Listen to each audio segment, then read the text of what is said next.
여러분 안녕하십니까? 부동산 시장 갈수록 추워지고 있습니다. 거래가 실종된 가운데 집값은 매주 역대 최대 하락폭을 갈아치우고 있습니다. 전셋값도 가파르게 떨어지고 있습니다. 오늘 일요일지단 라이브에서는 세 분의 부동산 전문가들과 함께 올 한 해 부동산 시장을 다각도로 진단하고 2023년 내년도 부동산 시장을 전망해 보겠습니다. 관련 영상 보고 대담 바로 이어갑니다.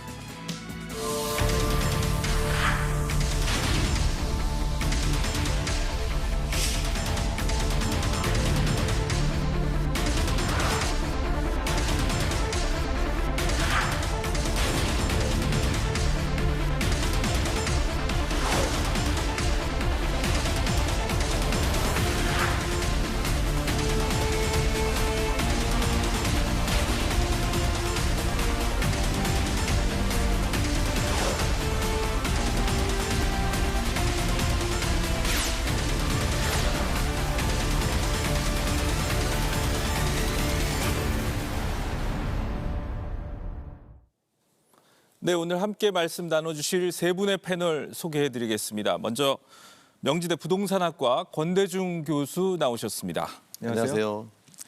연세대 정경대학원 금융부동산학과 한문도 겸임 교수 나와주셨습니다. 안녕하세요. 네, 안녕하세요. 네, 끝으로 한국투자증권의 김규정 자산승계연구소장 나오셨습니다. 안녕하세요. 네, 반갑습니다. 안녕하세요. 네.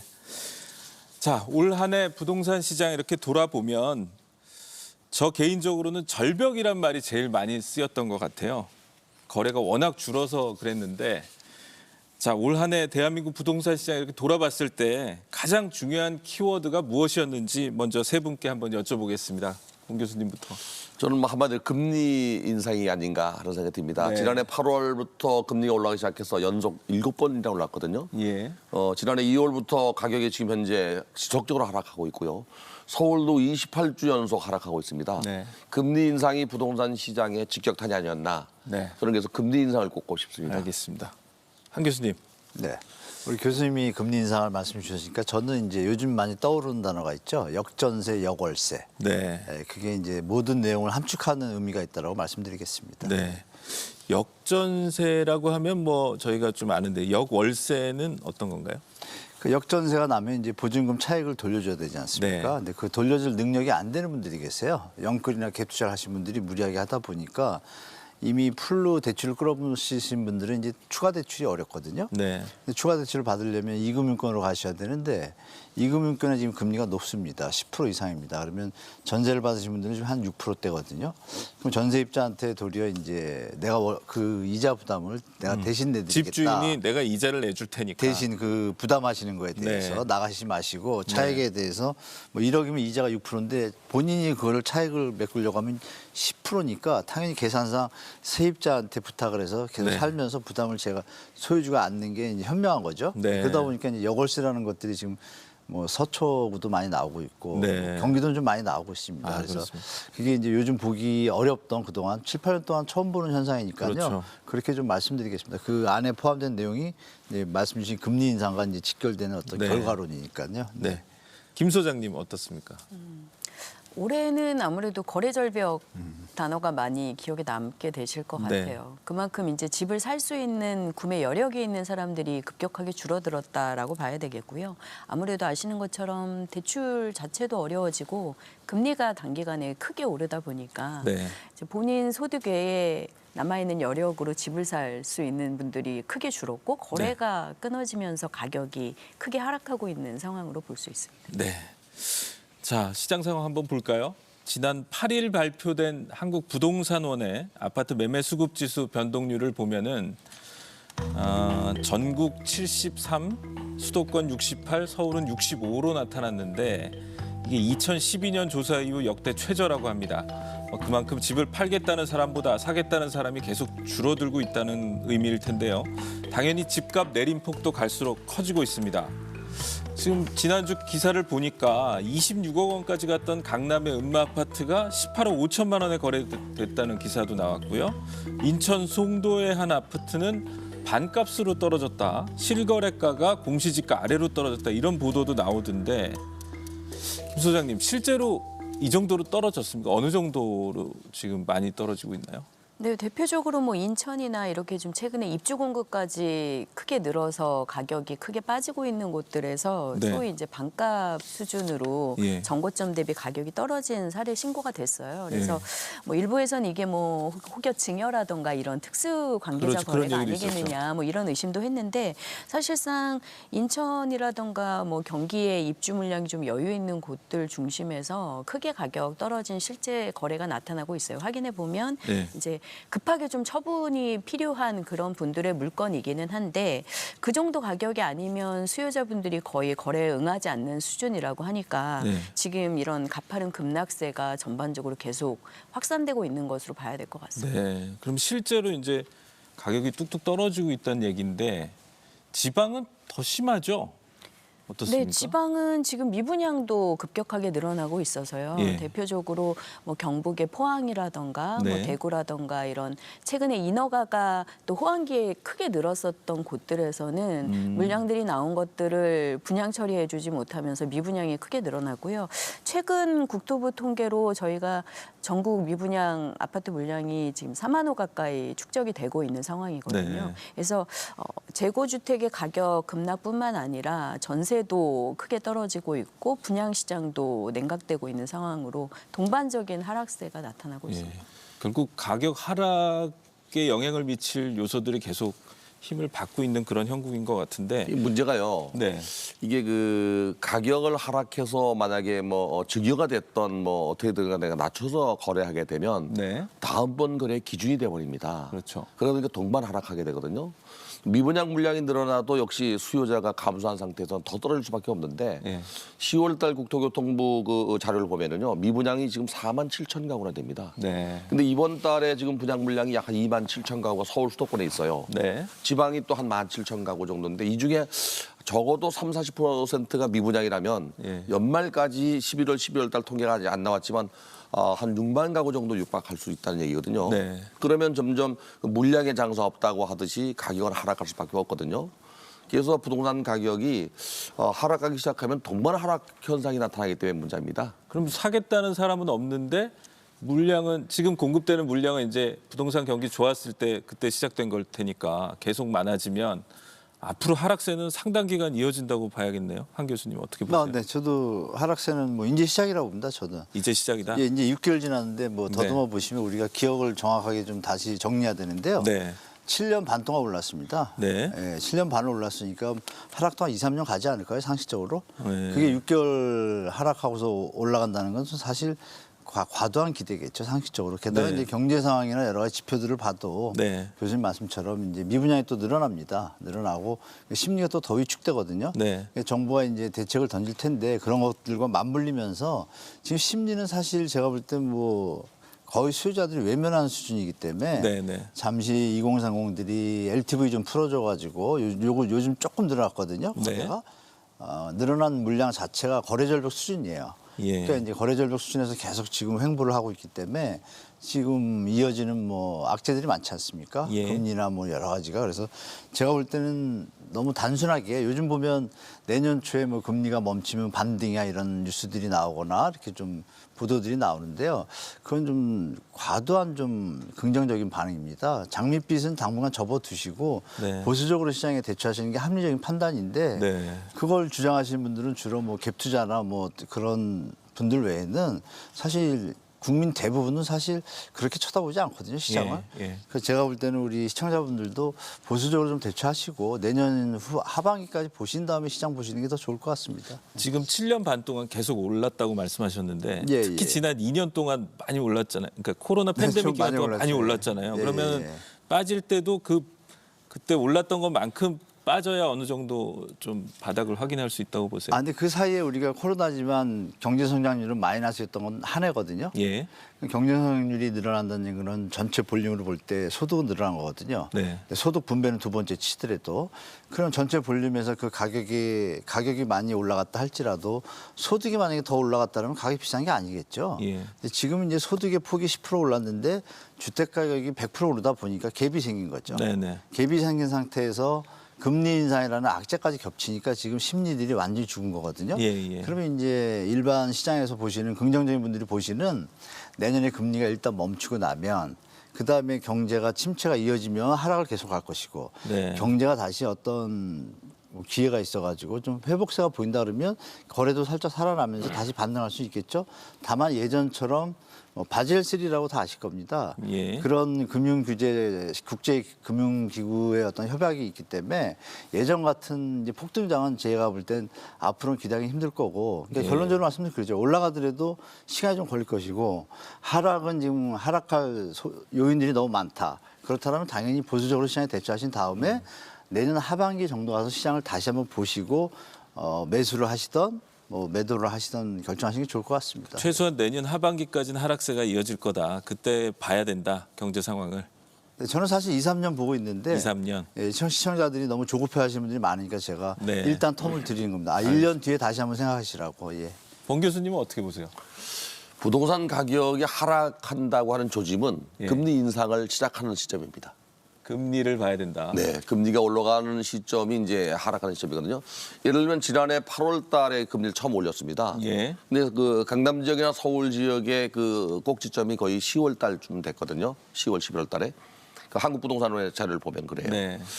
근데 금리가 멈추고 하락하는 시점이 언젠가를 봐야 돼요. 예. 근데 이제 문제는 그 미국의 블룸버그 통신이나 또는 외국계 IB은행들이 예측하는 미국의 금리 인상은 향후에 5 내지 5.25까지 예측하고 있어요. 네. 현재 미국이 4.0이거든요. 아마도 이번 달에 아마 50bp 정도 0.5 정도 올라갈 거라 봐요. 그렇죠. 빅스텝을 이번 하게. 주 이제 목요일 네. 또 결정이 되죠. 네, 그 FOMC에서 아마 빅스텝 정도 간다면 이게 멈추는 게 아니고 IB은행들이 예측하는 건 앞으로 한두 번 더 예측하고 있거든요. 물론 네. 속도를 늦춘다고 하거든요. 근데 미국의 금리가 올라가면 우리가 그 시차를 두고 따라가는 시점이 어디까지인가. 미국의 금리를 무조건 따라갈 수는 없겠지만 그래도 우리도 어느 정도 역전세를 허용하는 범위가 있거든요. 그러면 우리도 향후에 베이비 스텝이 됐든 빅 스텝이 됐든 0.25나 0.5로 한 번은 가야 되거든요. 그러면 지금 3.25가 3.5 내지 3.75까지 간다면 네. 앞으로 금리가 더 올라가는 시장에 이자율 부담이라든지 이런 것 때문에 부동산 가격이 하락할 수밖에 없잖아요. 근데 문제는 이제 미국이 언제 멈출 것인가가 문제예요. 네. 멈추고 난 이후에 하락기부터 부동산 시장이나 경제가 살아날 수 있는데 지난달에 미국 그 물가가 7.7%였어요. 네. 그 지난달에는 이제 8.2%였는데 미국의 목표는 일단 물가를 잡는 거거든요.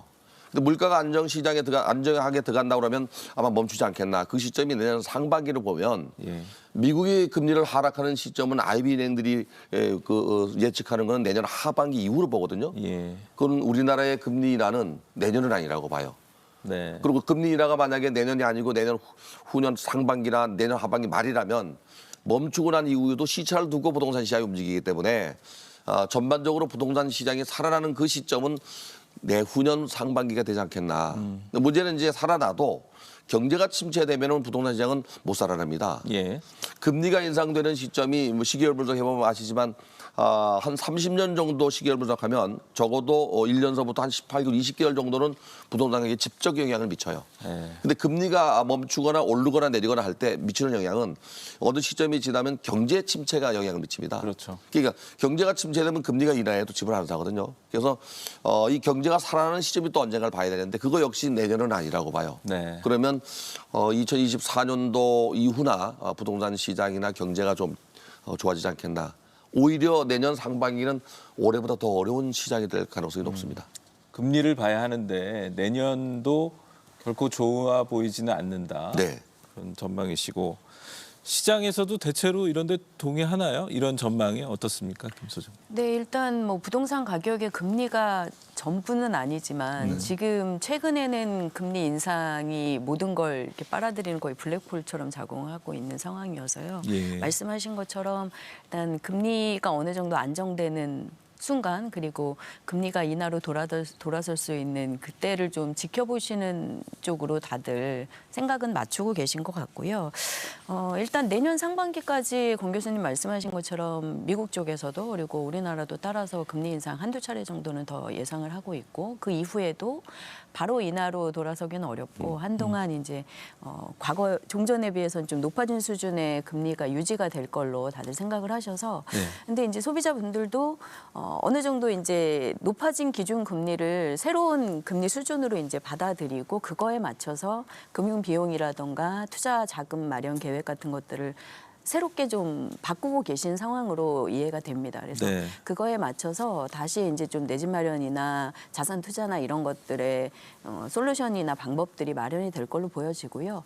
주택 가격 자체는 최근에 주간 하락폭 뭐 통계라든가 이런 것들을 보시면 낙폭이 상당히 가파르기는 합니다. 네.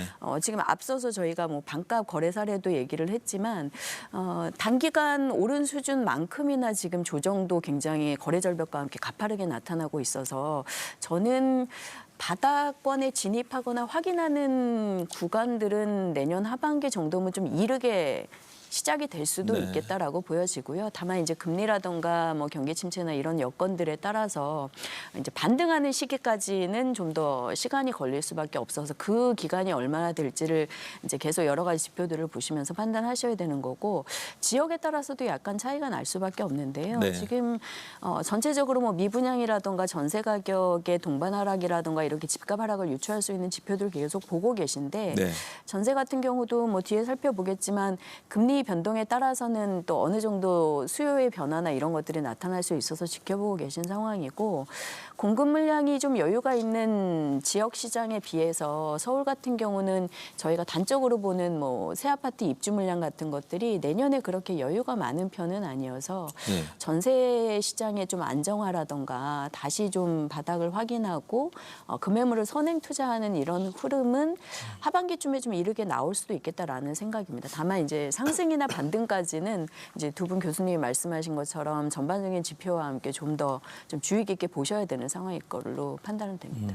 일단 내년 상황에 대해서는 세 분 모두 상당히 힘들 것이다. 심리가 살아나기는 어려울 것으로 보고 계신 것 같고요. 최근에 이제 부동산 시장의 가장 큰 뉴스는 그 둔촌 주공 청약과 함께 성북구의 장위 자이 레디언트 이 두 단지의 청약 미분양. 결과였던 것 같은데 지금 기대에는 못 미친 걸로 지금 보이는 거죠? 네. 결과가 이게 어떤 걸 함의하고 있나요? 그 이유가 두 가지 이유인데요. 예. 하나는 이제 금리 인상에 대한 부담감이 있고요. 지난 그 정부가 11월 21일 날 그 12억 이하까지 중도금 대출을 확대했어요. 9억에서. 네. 근데 이 둔촌 중고아파트 같은 경우는 8사형이 13, 4억이 넘습니다. 이게 중도금 대출이 어렵죠. 예. 그러다 보니까 이제 이자도 올라가고 중도금 대출도 안 되다 보니까 미분양 난 거 아닌가. 전반적으로는 비율이 뭐 3.69대 1이지만 또 6개 타임에서는 또 미분양, 5개 타임에서 미분양이 났거든요. 그래서 이게 이제 인근 지역에 미치는 영향이 있습니다. 규모의 경기에서 상당히 큰 단지가 이렇게 이런 상황이 돼버렸는데 장위도 마찬가지거든요. 장위 예. 뉴타운 지역이기 때문에 커요. 근데 이거 이외에 그 작은 단지들은 오히려 입지 조건이 좋아도 또 단지 환경이 좋아도 이렇게 경쟁력이 낮아진다는 걸 보여주는 꼴이 됐거든요. 그래서 향후 상당 기간 동안은 아마도 규모의 경기에서 단지가 작거나 입지 조건이 안 좋은 데는 미분양 발생 확률이 높아지고 있는 거죠. 한 교수님 그 예. 이렇게 미분양이 아까 이제 미분양 네. 문제 지적해 주셨는데 이렇게 큰 단지에서도 만약에 미분양이 발생한다고 하면 내년에 이제 미분양이 더 쌓일 수도 있을 거고 네. 그러면은 그 부동산 사업을 일으키기 위해서 지급 보증을 섰던 금융회사에도 예, 문제가 예. 생길 수 있을 것 같고 네, 네. 그렇게 되면 이게 경제적으로 큰 어떤 부실의 연쇄 효과가 나타날 수도 있는 거 아닙니까? 예, 어떻습니까? 가능성이 있죠. 가능성이 있어서 정부가 아시는 바와 같이 레고랜드 터지고 나서 네. 시장에 미칠 영향이 생각보다 좀 커져가지고 예. 뭐 조금 시장이 시끄럽지 않습니까? 그래서 정부가 이제 신속하게 대처해서 그나마 이제 잠을 재웠는데 문제는 이제 말씀 주신 그 부실의 어떤 씨가 리스크들이 아직 제거가 되지 않았습니다. 그러니까 쉽게 말씀드리면 그거죠. 부동산 상승기에는 당연히 수익을 바라보고 하는 게 이제 PF 사업인데 네. 그럼 분양을 전제로 하지 않습니까? 분양이 돼야지 그렇죠. 미래의 수익이 나와서 그거를 분배하고 쉐어하는 건데 토지 시행자가 자금이 없다 보니까 PF를 일으켜서 자금 대출을 받지 않습니까? 그럼 분양이 돼야지 이게 해결이 되는 구조잖아요. 예. 그럼 지금 말씀 주신 것처럼 미분양이 나오기 시작하면 당연히 그 연결고리가 끊기게 되겠죠. 끊겼을 때 그러면 정부가 이것을 다 구제하는 것이 과연 맞느냐는 문제도 좀 있습니다. 그러면 우리가 뭐 과거 역사에서 보듯이 2008년 때 어땠냐면 1년 동안 한 120개 정도 도산했거든요. 조금 중견업체들이. 네, 건설 네, 업체들이. 그때 손 안 댔습니다, 정부가. 손 안 네. 댔다가 1년 정도 120개 정도 정리되고 나서 채무구조 조정 지원단 해가지고 만들어가지고 이번 정부 좀 빨리 했죠. 예. 의회의 변수 레고랜드가 터진 바람에 급하게 하신 거고.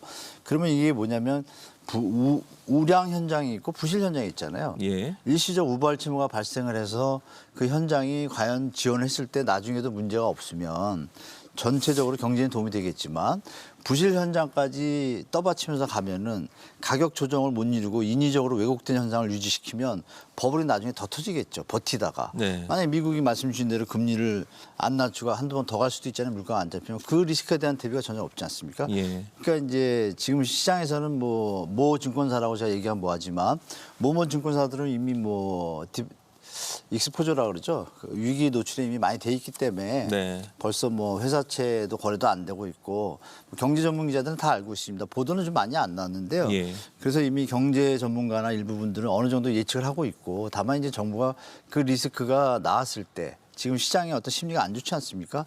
안 좋았을 때 신속하게 그거를 억지로 떠받치고 이러다 보면 또 왜곡되거든요. 예. 그럼 정리될 거 빨리 정리하고 가면 일반 시장에서 바라볼 때 부실 현장이나 과도하게 수익을 바라보고 했던 현장들은 정리가 되겠구나. 그러나 우량 현장은 살겠고 둔촌도 지금 전혀 문제가 없잖아요. 사업에는. 네, 네. 이렇게 가면은 이제 조정 국면을 거치고 나서 우리가 생각하는 그 리스크보다는 제가 볼 땐 잠재울 수 있는 소지가 많은데 저는 이제 역효과라고 하지 않습니까? 도리어 배탈이 나면 설사약을 먹으면 낫는데 네. 배탈 날 걸 갖다 안 났다 그러고 막 껍데기를 하다 보면 또 더 큰 일이 벌어지잖아요. 그래서 예. 제가 볼 때는 시적절하게 정부에서 긴급 이번에 선제 던진 건 좋았었는데 만약에 부실 현장까지 또 커버를 하고 이렇게 가다 보면 또 비판도 받으실 거고 제가 네. 우려했던 것처럼 그게 이제 치유가 안 되고 나중에 더 터질 수도 있잖아요.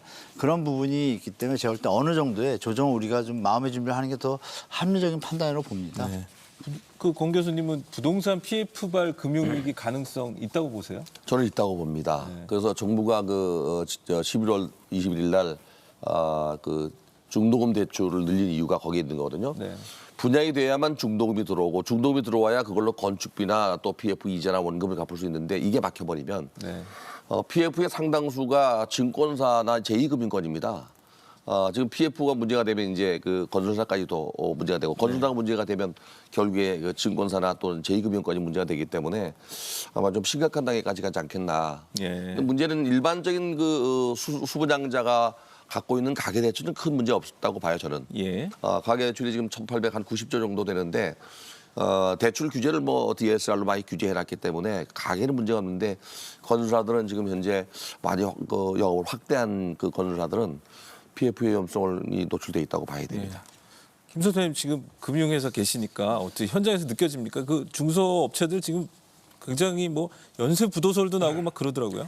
네, 특히 지역 시장에서 미분양이 좀 빠르게 늘어나고 있는 상황이어서 네. PF 부실 우려나 이런 것들이 좀 높아지고 있는 상황이고요. 네. 선제적으로 사실 올해 초반부터 지역의 PF들은 중단된 상황으로 보실 수 있어요. 그리고 PF 전 단계에 이제 토지 매입에 관련된 브릿지론을 받아놓고서 네. 이제 PF로 전환해서 사업을 계속 진행하셔야 되는 중소규모의 사업장들에서도 거의 지금 PF가 전 금융권에 중단되다시피 되어 있다 보니까 네. 계속적인 금융 지속이나 이런 것들이 되지 않으면서 이제 헐값에 처분하는 사례들도 좀 나올 수 있을 것 같거든요. 그래서 네. 전반적으로 이 금융 자금 활용과 관련된 이슈들이 계속 커질 수는 있는데 다만 미분양 총량 자체가 네. 그렇게 막 상당한 우려를 할 정도의 수준은 저는 개인적으로는 조금 아직은 아니다라고 보는 편이기도 하거든요. 물론 네. 미분양이 저희가 급격히 늘어나고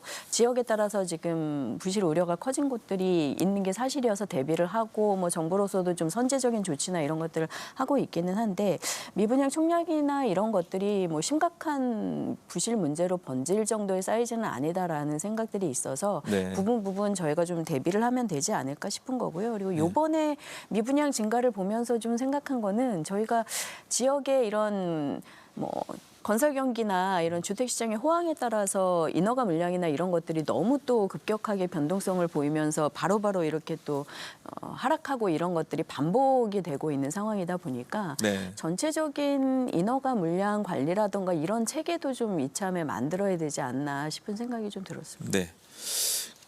제가 초언 하나 드려도 될까요? 네네. 지금 뭐 위기 이렇게 말씀하시니까 좀 시청자들이 불안해하실까 봐. 그렇죠. 일단 1금융권은 전혀 문제가 없습니다. 네. 1금융권은 이미 바젤3 2013년부터 하면서 스텝바이로 해왔기 때문에요. 이미 PF 부분에 대해서 어떤 대출을 많이 줄여놨습니다. 그래서 전혀 예. 문제가 없고 지금 문제가 되는 부분들은 이제 증권사입니다. 사실. 네. 캐피탈이나 보험사도 보시면 아까 말씀하신 브릿지론도 비율이 증권사에 좀 주로 가 있습니다. 증권사 중에서도 좀 중소형 증권사들이죠. 중견업체입니다. 네. 그래서 제가 시청자분들한테 말씀드리고 싶은 거는 심리적으로 이게 확산되는 것만 정부가 잘 조절한다라면 네. 치킨 게임에서 조정 국면이 우리 시장에는 또 장기적으로 도움이 될 수도 있다고 좀 말씀드리겠습니다. 근데 지금 이제 말씀해 주셨지만은 악재들이 많고 그다음에 전망도 좋지 않다 보니까 이게 이제 내년에 경기 둔화는 지금 다 이제 어느 정도 컨센서스가 이루어진 거 아닙니까? 침체로 갈지 아닐지는 모르겠지만 거기다가 고금리 추세 아까 말씀하신 대로 계속되고 여기에 이제 우리 같은 경우에 인구 감소까지 겹치잖아요. 그러면은 이거 일본처럼 장기 불황으로 가는 거 아니냐. 막 10년, 20년 부동산 계속 침체로 떨어지는 거 아니냐. 이런 우려도 나오고 있는데 공 교수님 그런 가능성도 있나요? 어떻게 보세요? 경제 상황으로 봤을 때는 위험성은 있죠. 지난해 그 2021년도 저희가 293억 달러 흑자를 봤거든요. 예. 그런데 지난달에 70억 달러 적자 왔습니다.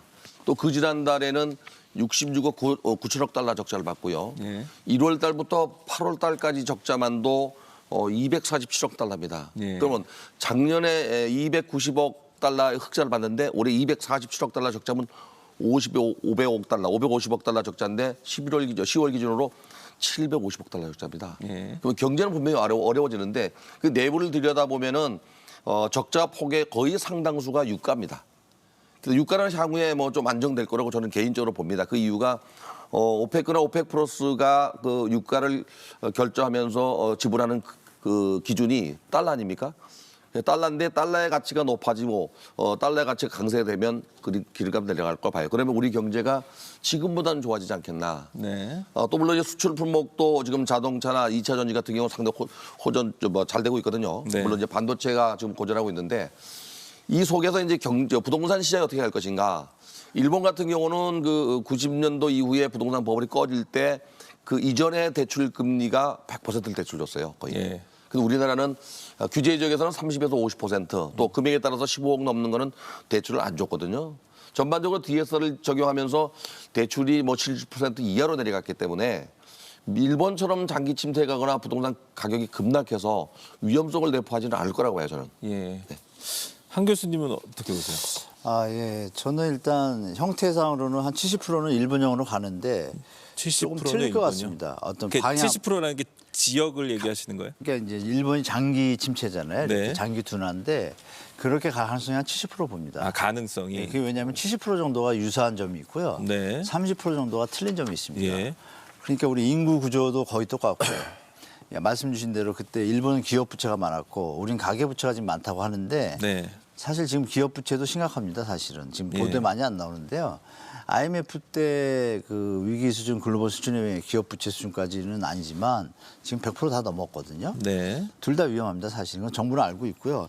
그다음에 이제 수출 기반도 다 똑같고. 근데 일본은 내수가 좀 강하잖아요. 우리는 내수가 좀 약합니다. 그러니까 수출이 좀 힘들면 우리는 타격을 더 받죠. 일본보다. 그래서 그 부분이 좀 취약하고.